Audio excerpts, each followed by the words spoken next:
I'm so excited to share with you in this video 7 habits of socially confident people that you can start using today to improve your social life. As a bit of a warning, this is going to be a fluff-free video. I'm not here to tell you a bunch of nice truisms to make you feel better. Instead, we're going to go right into some seriously practical advice and coaching that's going to help you to engage differently in your social and dating life. People are literally everywhere. However, I know from 15 years experience coaching, the first step to start building more social and also romantic relationships is to develop a lifestyle which supports you meeting people. I advise my clients that they need to create a minimum of 2 opportunities a week to get outside their front door and to go and participate in the world around them. Now, this might sound really simple, but it's actually not. Socializing can be tiring. It can even feel more exhausting when you go somewhere and it's a complete flop. So start by accepting that no place that you go to spend your time is going to be perfect. There's going to be limitations, there's going to be better days, there's going to be worse days. It's actually not about you immediately getting the result of finding your new best friend or a new romantic partner. What you're actually first trying to do is develop a new habit where you're routinely creating time to develop your social life and leaving the house.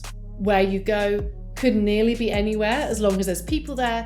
It might mean that instead of working from home, you work from a coffee shop or a co-working space. Again, instead of working out at home, could you join a gym or even better, a running club or a social dance class? Could you take up a new hobby? Instead of meeting with your friends at your house, can you arm twist them to meet in a public place, particularly for after work drinks? So again, you just have more opportunity to connect with the world around you.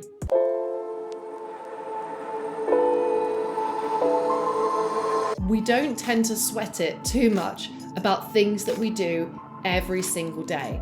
The problem with initiating conversations can be that we often try and save it up until we see someone we think is really good looking. And then obviously you feel so much anxiety and stress in that moment that you don't do it. Instead, start by creating a lifestyle where, again, you are habitually starting conversations with new people. And these are not people that you're necessarily attracted to.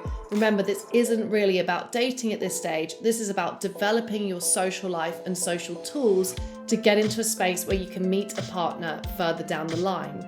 A great hack to help you have your conversation a day is to make a new rule for yourself that every time you buy something in person, you also buy 30 seconds of conversational practice. So next time you buy a bottle of water, some gas, or a cup of coffee, make sure you tell the person who's selling it to you why you're buying that item.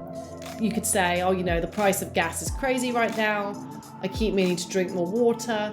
Would you believe it? This is my 3rd coffee of the day. Notice here, I'm encouraging you to start a conversation by sharing information about yourself rather than asking a question. Now, this might sound strange, but it's actually a far more effective way of building conversations. If you'd like more advice and information on conversation skills, you better subscribe to my channel by clicking the button here. I've got a wealth of information there for you.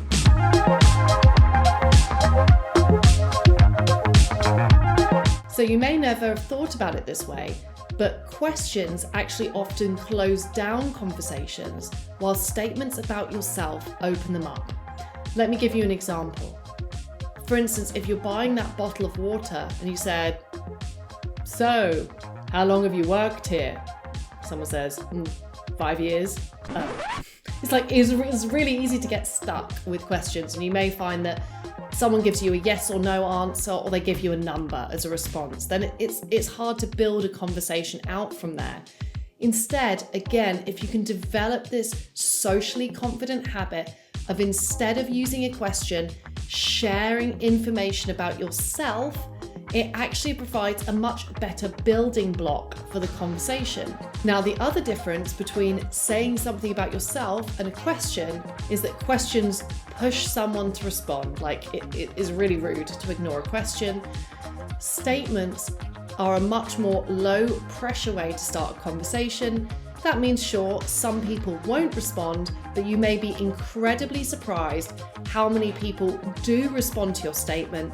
And if they do, they're showing you a really good indicator that they're socially open and willing to talk.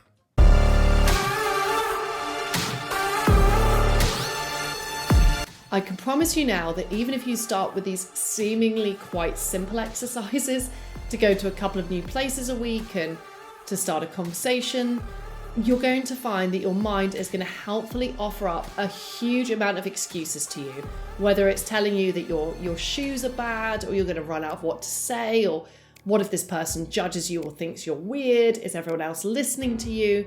The excuses that you can make to stop yourself taking action are numerous.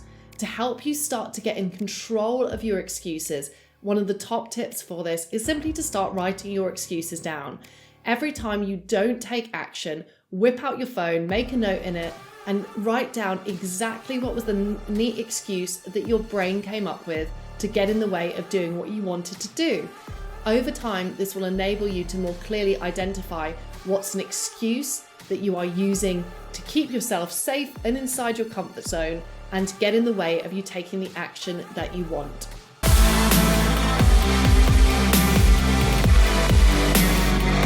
As I mentioned earlier, if you save all your magic and all of your desire to socialize for when you see someone you're really attracted to, just trust me on this one, I've got a ton of experience, you will freeze in your tracks. You won't do it. So instead, you want to make a habit out of talking to people more generally. Talking to people more generally is also really helpful for your dating life, because right now, if you're not socializing or dating all that much, or you have a limited amount of experience in this area, the idea of who your type is just a hypothesis. We don't know if that's actually the kind of person you'll really connect with in reality. Maybe you can already think of a time in your life where you didn't think much of a person to begin with, but over time you really connected with them and they became a close friend. So again, being open-minded, non-judgmental, and talking to people generally, it helps to give you a lot of interesting data points about who you actually connect with, and you may discover some surprising friendships or relationships along the way.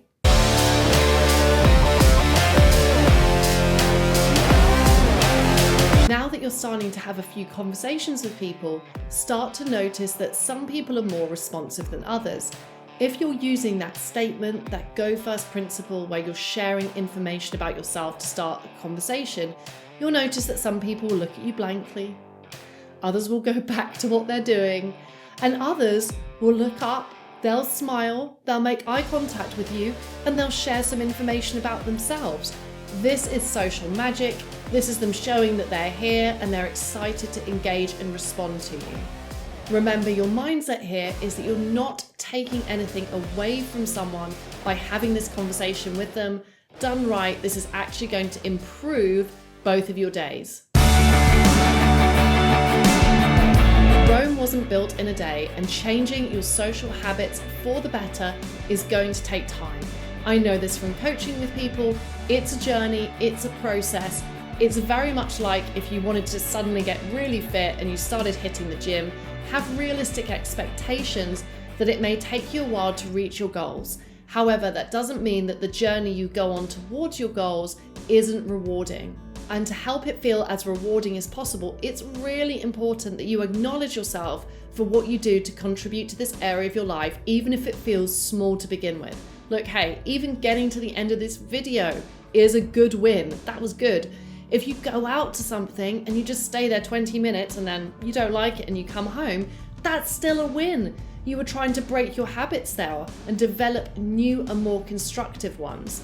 So remember, the key to consistently motivating yourself on this journey is to get really good at patting yourself on the back when you've created a win in this area of your life.